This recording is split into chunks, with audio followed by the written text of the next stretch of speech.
Vous luttez avec moi depuis des mois contre le mensonge sur le Covid, sur ce qui s'est passé, sur ce qu'on continue de subir.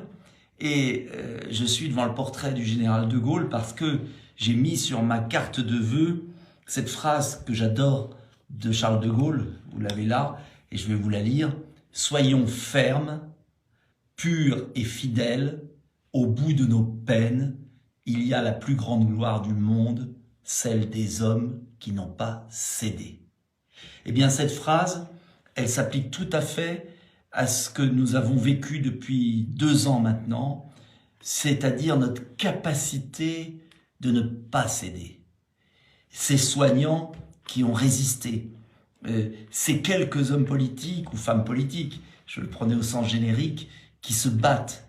Et au Parlement européen, Madame von der Leyen, l'indigne présidente de la Commission de Bruxelles, déjà qui avait été exfiltrée du ministère de la Défense allemand par Madame Merkel tellement elle était dangereuse, eh bien Madame von der Leyen est convoquée par la Commission Covid parce qu'elle refuse toujours de publier les messages SMS avec le PDG de Pfizer qui, soi-disant, comportent les commandes des milliards de vaccins qui ont été achetés.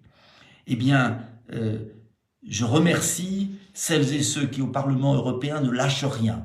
De même, ils ont interdit les lobbyistes de Pfizer, de cette compagnie pharmaceutique, qui tentent de venir. Et puis, il y en a un qu'il faut remercier, c'est Elon Musk, parce que depuis qu'il a racheté Twitter, la vérité apparaît, notamment sur la manière dont les lobbyistes de Pfizer cadenassaient l'information sur les réseaux sociaux, et on verra si cette vidéo sur Facebook peut avoir sa liberté, ou si Facebook fait aujourd'hui ce que faisait Pfizer hier, on va voir, ça sera un test. En tout cas, Elon Musk qui vient d'écrire le 11 janvier une phrase qui est une révolution. On ne sait pas si la 4e dose blesse ou soigne, plus l'inverse, ou soigne ou blesse. Et quand on voit les statistiques de mortalité dans les pays les plus vaccinés aujourd'hui, quand on voit le nombre d'AVC, quand on voit le nombre de myocardites, on se dit qu'il y a besoin en France d'une commission d'enquête et je réclame inlassablement au gouvernement la publication des statistiques de mortalité en fonction du statut vaccinal. Car ces statistiques existent, puisque tout est écrit. On sait si les gens ont eu leur première dose, leur deuxième dose, leur troisième dose, leur 4e dose. Et je veux savoir si l'excès de mortalité, notamment des jeunes, notamment des arrêts cardiaques, touche davantage les vaccinés que les non-vaccinés. Je ne le sais pas aujourd'hui. Je constate que les pays les plus vaccinés, je vous renvoie aux statistiques de l'université d'Hopkins, que suit et que publie souvent le professeur Raoult, nous constatons une poussée de la mortalité dans les pays les plus vaccinés. Est-ce lié au vaccin lui-même? Est-ce lié à la non-détection des cancers liés au confinement? Est-ce lié à la canicule? Est-ce lié à autre chose? Je ne vais pas vous dire aujourd'hui, je sais. Mais ce que je sais, c'est qu'on ne sait pas et qu'on ne donne pas d'explication. Or, il y a des effets indésirables et des effets secondaires qui apparaissent dans tous les systèmes officiels, que ce soit le VRAS américain, que ce soit le système européen ou que ce soit le système français de l'ANSM. Donc, il faut se donner les moyens de connaître la vérité.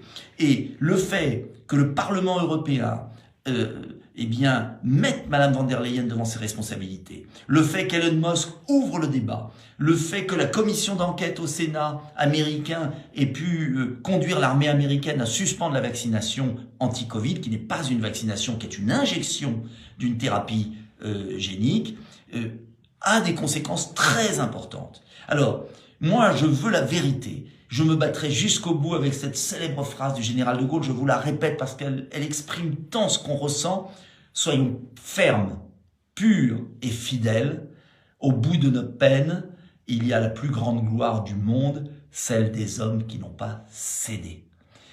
diffusez cette vidéo, aidez-nous financièrement, faites tout ce que vous pouvez pour aider les fantassins de la liberté de parole, d'expression, de raisonnement, car c'est vital pour l'avenir de la santé publique du monde entier.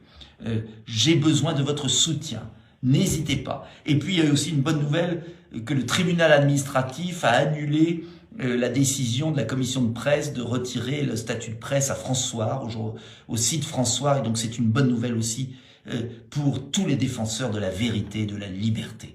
Le combat ne fait que commencer, et je terminerai par une phrase de Bouddha que je vous ai citée déjà, mais que je trouve extraordinaire, qui est il y a 3 choses qu'on ne peut pas cacher: le soleil, la lune et la vérité.